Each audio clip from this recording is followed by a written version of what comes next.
Japan जिसे बाहर से देखें तो एक मौजज़ा है, एक इकोनॉमी सुपर पावर और एक कल्चर रखने वाला और टेक्नोलॉजी का हब। एक ऐसा मुल्क जहां जुर्म ना होने के बराबर है और एवरेज एज दुनिया में सबसे ज्यादा है। कई डेकेड्स तक दुनिया ने जापान को तरक्की का शाहकार समझा। अगर आप करीब से देखें तो एक छुपी हुई कहानी सामने आती है, मायूसी, तन्हाई और एक लॉस्ट ऑफ जनरेशन। 1980 की दहाई में जापान नाकाबिले शिकस्त था। लगातार 3 डेकेड्स की बेमिसाल इकोनॉमी तरक्की ने इसे दुनिया की दूसरी बड़ी इकोनॉमिक पावर बना दिया। इसे जापानी मेरिकल कहा गया। इस मेरिकल की बुनियाद एक मुनफरिद निजाम था, क्रेडिट्सो, बड़े कॉर्पोरेट अलायंस जिन्हें जापान के कौमी बैंक से अनलिमिटेड लोन्स की हमायत हासिल थी। ये कंपनियां तेजी से फैली जबकि हुकूमत ने फॉरेन कंपटीशन को जापानी मार्केट से बाहर रखा। ये निजाम परफेक्ट तो नहीं था मगर ये काम कर रहा था। लाखों जापानियों के लिए एक वादा था, मेहनत करें, तालीम हासिल करें और जिंदगी भर के लिए एक सिक्योर जॉब पाएं। 1980 में सब कुछ बदल गया। कई डेकेड्स की तरक्की ने एक स्पेकुलेशन बबल पैदा किया। शेयर्स और रियल एस्टेट की कीमतें हद से बढ़ गईं। फिर अचानक ये बबल फट गया। स्टॉक मार्केट सिर्फ एक साल में 43% गिर गई। इकोनॉमी रुक गई। कंपनियों ने भर्तियां रोक दी और लाखों नौजवान ग्रेजुएट्स को एक ऐसी इकोनॉमी का सामना था जिसमें उनके लिए कोई जगह न थी। जापान की इकोनॉमी का जवाल मुनफरिद न था। जो चीज इसे तबाहकुन बनाती है वो इसका सख्त काम और बढ़ती का कल्चर है। अगर आप यूनिवर्सिटी के बाद अपनी जगह ना बना पाए तो आपके लिए दरवाजे हमेशा के लिए बंद हो जाएंगे। और यही जापान की लॉस्ट ऑफ जनरेशन का आगाज था। वो नौजवान मर्द और खवातीन जो 1990 की मुलाजमत के बर्फानी दौर में ग्रेजुएट्स हुए, वो नौकरी हासिल ना कर सके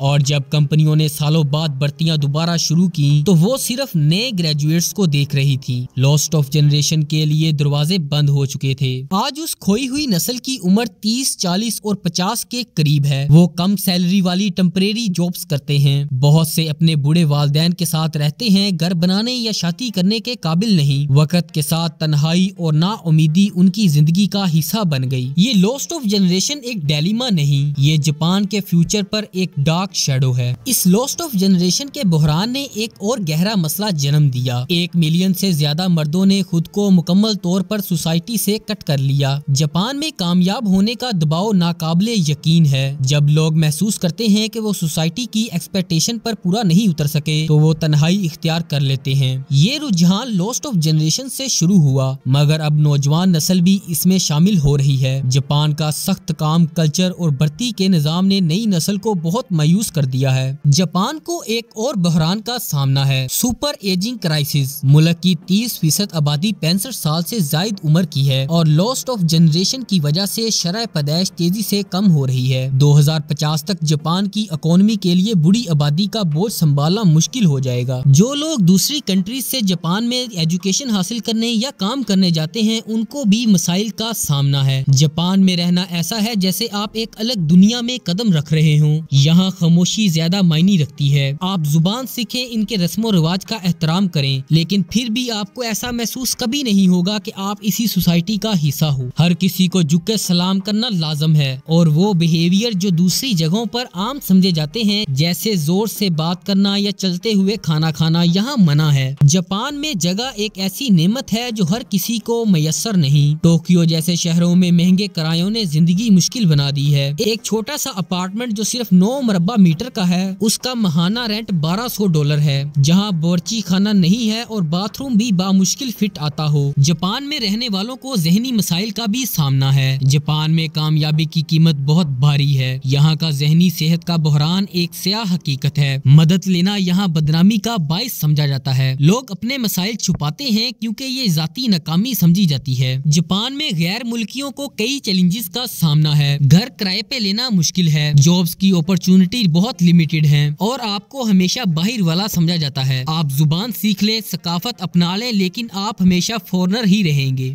यकूजा गैंग। यकूजा जापान का बदनामे जुमाना मुजरमाना नेटवर्क 300 साल से जेरे जमीन काम कर रहा है। ये आलमी सतह पर बहुत ज्यादा एक्टिव मुजरमाना ग्रोह है और अपनी बेरहम डिसिप्लिन की वजह से खौफजदा करता है। यकूजा के सरबराह की नाफरमानी का मतलब अपनी एक एक उंगली का टुकड़ा करके कफारा किरदार अदा करना, और इन लोगों के जिस्म पर पेचीदा किस्म के टैटू वफादारी और बहादुरी की अलामत हैं। लेकिन जापानी सोसाइटी के लिए ये खौफ और जराइम की निशानी है। याकूजा गैंग सियासत और इकोनॉमी में इन्फ्लुएंस रखते हैं। इनके तरीके सीईओज को ब्लैकमेल करना, इलेक्शन को मुतासिर करना और एक खुफिया सल्तनत कायम करना जिसे सियासतदान भी चैलेंज नहीं कर सकते। लेकिन सवाल ये है कि ये इतना इन्फ्लुएंस क्यों रखते हैं? जापानी नौजवान मोहब्बत करना भी छोड़ चुके हैं। 75% जापानी नौजवान मर्दों ने कभी किसी रिश्ते का तजर्बा नहीं किया। एक नस्ल जो मोहब्बत, शादी और कुर्बत से बेपरवाह हो चुकी है। लेकिन क्यों? ज्यादातर जापानी सोचते हैं कि मोहब्बत एक मसला और महंगा सौदा है, और यहाँ के नौजवान मोहब्बत की बजाय काम को ज्यादा प्रायोरिटी देते हैं। ना नई नस्ल ना बच्चे, जापान का मुस्तकबिल खतरे में है। एक ऐसी नस्ल जो खजा में सूखते हुए पत्तों की मानिंद खामोशी से खत्म हो रही है। जापान में ज्यादा काम करने से अमवात में भी इजाफा हो रहा है।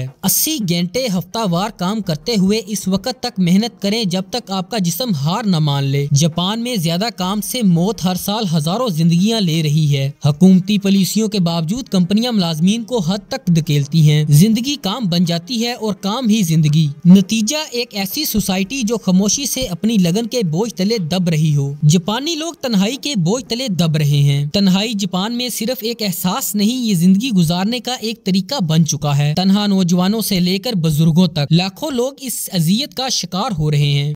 जापान दुनिया में फौश मवाद के सबसे बड़े सार्फिन में दूसरे नंबर पर है। अगरचा खुली जहानत वाले तलीमी निज़ाम ने जिनसी मौज़ूआत को आम बना दिया है, मगर इसके असरात बहुत गहरे हैं। तहकीकात से जाहिर हुआ है कि नौजवानों में फौश मवाद के आदी होने की शरह खतरनाक हद तक बढ़ रही है, जिसके नतीजे में तन्हाई, सोशल सेपरेशन और शरह पैदाइश में कमी वाक़या हो रही है। जापान की डार्क रियलिटी एक डिलेमा है, मगर ये उम्मीद के बगैर नहीं। एक नई नस्ल के मुस्तकबिल के लिए जापान को उन लोगों को वापस लाना होगा जिन्हें वो पीछे छोड़ चुके हैं। जापान की लॉस्ट ऑफ जनरेशन दुनिया के लिए एक सबक है। तरक्की की दौड़ में हमें किसी को भूलना नहीं चाहिए।